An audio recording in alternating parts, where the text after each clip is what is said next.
что наш районный центр основан на том месте, где раньше жили нагайцы. В то время у нас были отношения и дружеские, и экономические отношения, торговые отношения. Вступали и военно-политические союзы с нагайцами. То есть вот отношения, культурные связи развиты были. И поэтому, по всей вероятности, вот эти культурные, экономические отношения не сказываются и по сей день на истории развития наших народов. Вот тут проходил турец и разговаривал мой отец с ним. Я говорю, кто он? Он турок. И отец разговаривал по-ногайски, мой отец. Чисто разговаривал.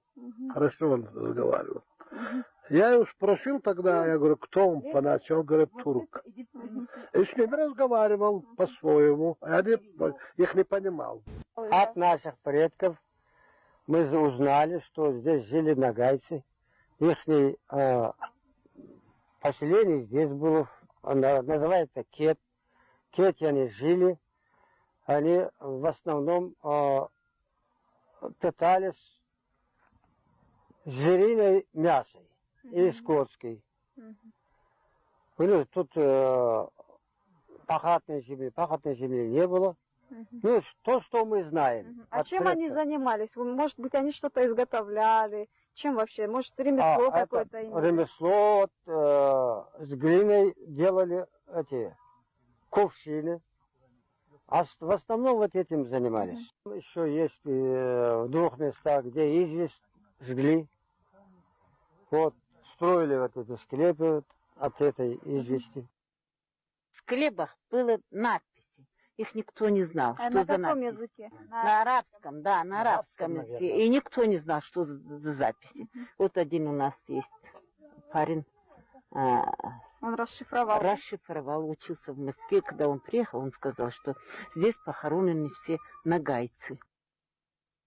Ну, когда вот в селе школу строили, их на быках везли отсюда и школу построили. Сейчас видно, старая школа, вот где новый, сзади старый, вот эти камни видно еще. Вот они их разбирали и построили вот там школу. Некоторые возмущались, те, которые, значит, нормальные люди, чтобы вот эти не разбирали.